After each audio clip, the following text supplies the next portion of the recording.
Hey guys, how's it going? Today I'm here together with Mariano5. Hey, how's it going? What's happening? And yeah, today we have a hand that was posted in our Discord group. As you can see, we played 2-5, and yeah, we have King Queen in the small blind. Let's see what happened. Yeah, so bad So reg. unknown limbs, so it's a good game. Yeah, bad reg goes ahead and ISOs. Another reg cold calls, and we have King Queen offsuit in the small blind. Yeah, all three options seems like a good option, right? What do you think, Michael? Should we call, squeeze, fold with king queen off? What's your play in this situation? Yeah, I'm definitely looking to squeeze almost always. Just because, playing against a bad reg, you can get a heads up with him. He'll make a lot of mistakes post flop. There's also a lot of dead money in there. And our hand has good blockers. King Queen is always a pretty good squeeze hand versus late formations because it blocks, obviously, a lot of their strongest hands. I think if there was like maybe a whale, an absolute whale in the big blind, you could do some bit of calling, right? Because you want to play with those players. But it's tough because then you Yeah. call, and then the unknown's probably going to call. So you're going 5-way to a flop with like an offsuit Broadway hand. It's kind of tough to win those spots, or at least to win really big pots without hitting like a pretty really strong hand. So you definitely want to try to get the pot heads up here as much as possible. Yeah, good point, good point. Because like you mentioned, when we call, we super often end up five-handed, out of position, and even if you flop top pair, it's always a check, hope to go to showdown as cheap as possible. But the Mm. pot is already super large, right? Because when we flat, the other players also flat. We have 125 in the middle with like 800 effective. Not a fun spot to be in. And yeah, we always lose the max against all the better hands, but we are out of position, so it's really hard to extract a lot of value. And like you mentioned, it's just way more profitable to go ahead and squeeze. So let's see what Hero did in this situation.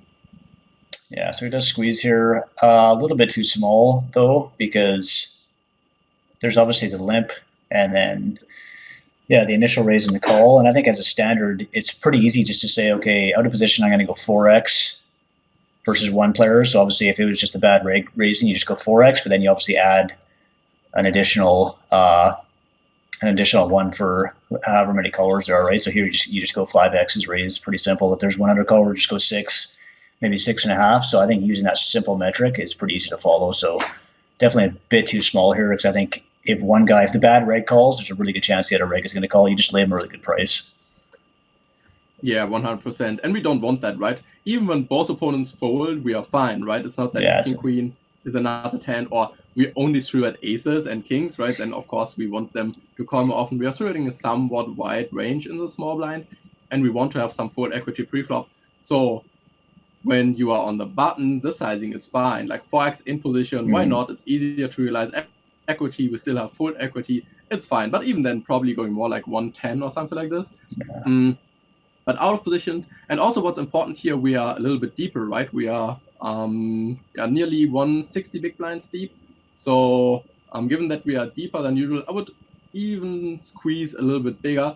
So probably go with like 140-ish, something like this would be my guess. yeah, Is yeah, a good sizing here. yeah. Definitely seems fine. And then we have enough full equity preflop. And like you mentioned, when the bad rack calls, the other rack gets such an amazing price that he's probably never ever falling, and we have to play 300 all the time. And this is not a fun spot to be in. That's why we need to size up out of position all the time. Yeah, for sure. And I think also another point is that you want to be decreasing the stack to pot ratio when you're out of position as much as possible because that just minimizes the in position player's advantage. So yeah, like the bigger you go here, the easier it is essentially to like get the money in with like top pairs and not feel as bad about it, right? Whereas if you're like super deep and you're putting a bunch of money in with like top pair of queens or something with a king kicker, like you got to watch out. So I think because of that Yeah, reason good too, you point. want to be a bit more polarized with bigger sizings out of position. So bad reg actually folds surprisingly. However, the good reg or just like the average reg here calls pretty good flop here. What do you think? Yeah, awesome board. Of course, we flop a strong hand, but it's also a really, really good board to see that here. It's still fairly dry. It looks draw heavy, but in reality, villain has not a lot of draws. Yes, he has some club draws with hands like Jack 10 suited, King Jack suited, but that's about it, right? Some Ace X suited type hands. He has clubs, but that's about it. He has super often a middling type hand like eights, nines, tens, sixes, fives, Queen X, and he also has a bunch of nothing, right? Hands like King 10 hearts, Ace 6 hearts, whatever. So as you can see on those dry boards, we can still bet really light, loose. We can just go ahead and range bet here, so bet really small with our entire range, and around 1/3 should be enough, I think. So pot is already somewhat big, 3 or 230, so something like 70 probably doing the job. Hero bets a little bit bigger. Don't think this is actually necessary to size up here. Of course, we have a value hand, so here, no problem with this hand right now, but it just makes our bluffs a little bit more expensive. Of course, we also want to bet a hand like Jack 10 and hearts, right? I think this is the only issue I have. But overall, betting a small sizing on the spot texture is really the way to go. Yeah, and for sure. The rec has still a tough time, right? I mean, even with fives, not a fun spot to be in, right? Yeah, for sure. Yeah, it's a good spot, as you say, just like that range.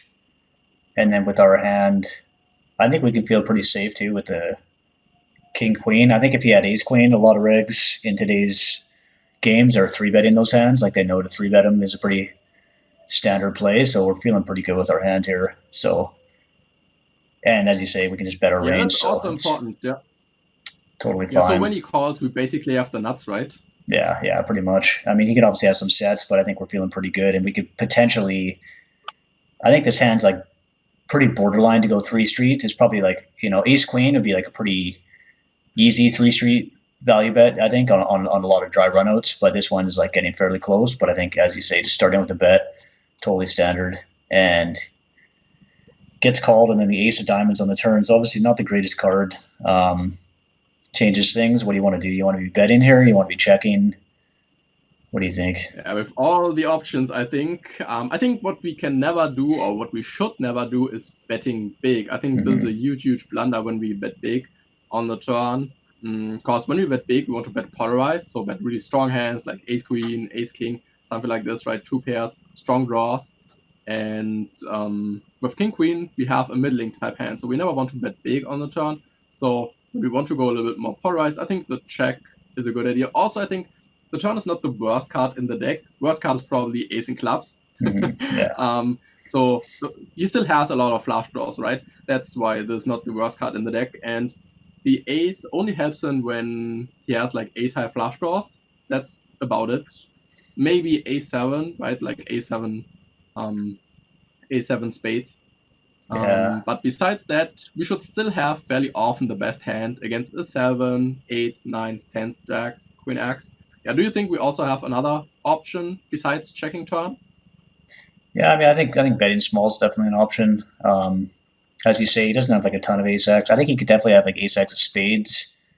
If he had something like, I don't know, ace 10 of spades with like a couple backdoor draws, people float those for sure. But he might be 3-betting his suited broadways too. So as you say, he doesn't have a ton of those, and I think you can definitely like bet small here and then just check river, and you can get value from Queen X. He might give up his flush draws. I guess the one downside of it is that you get put in a pretty tough spot if you bet and then you get called and then the river like bricks and he bets into you or something. You can be put in pretty uncomfortable spots. But I think, yeah, it's definitely an option.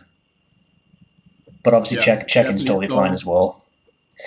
Yeah, I also think standard play is definitely to check, but just to let you know, turn betting small is definitely also a valid option.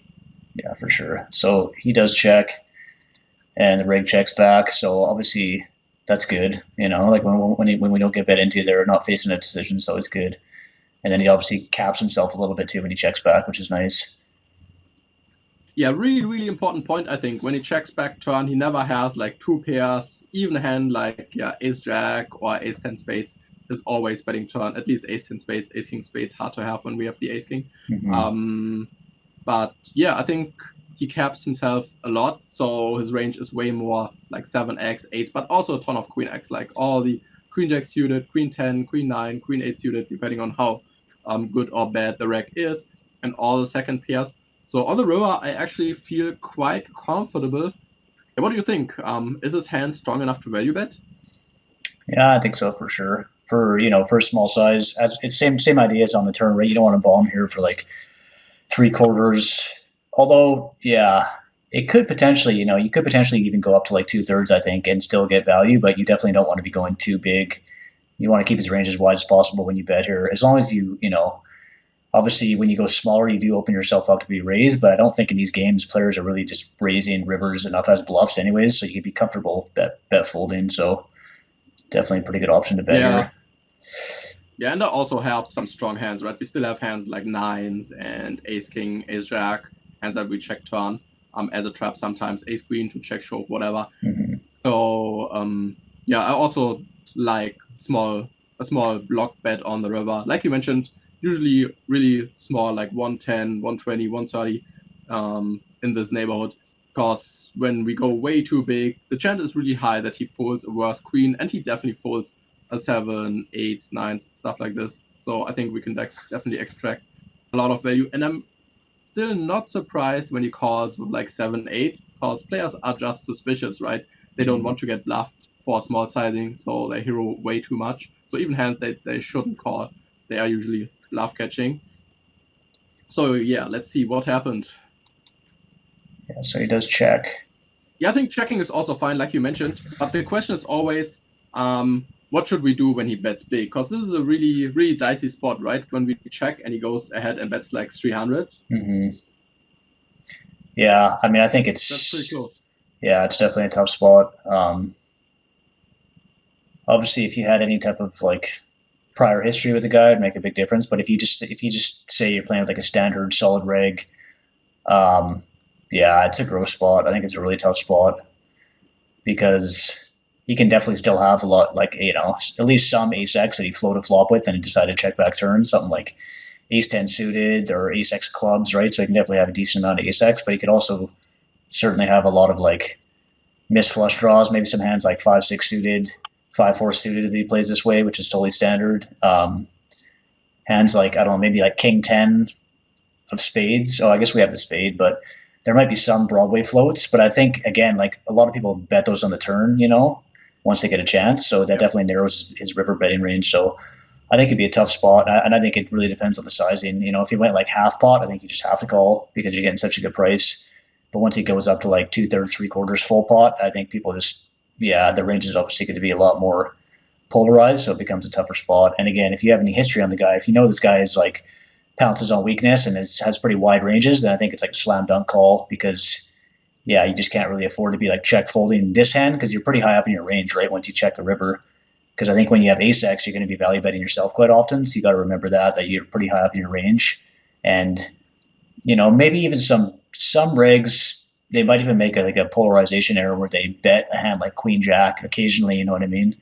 Like they make a mistake and value bet a hand like queen jack for like half pot, not realizing they're just value cutting themselves. So I think those are the main things to think about. King queen would be a huge blunder. Yeah. But as you can see, when we bet ourselves small, it's a lot easier, and we can also extract value from more hands. Because when we bet small, he can still call all the pairs basically. Mm-hmm. And when we check, we are unsure about his bluffing frequencies. But of course, here live reads come into play. So when you feel like he's way more aggressive on the river than he should, and of course, check calling becomes more profitable, and yeah, vice versa, obviously. Yeah, for sure. For sure, yeah. So I think it's a pretty interesting hand. And just pre-flop sizing, and then, as we said, river. Those are the two main spots to be thinking about. Don't always be scared of the ace turn, especially when it gets checked. That really opens the door to value bet on the river. You shouldn't always just be scared of them having top pair. You definitely want to go for thin value as often as you can. And of course, you're going to be wrong a lot. You're going to get called by a lot of ace x, but that's how it goes, right? You always want to go for that thin value. Yeah, absolutely. So yeah, stay tuned, guys, for our next hand reviews, and see you soon. All right, take it easy.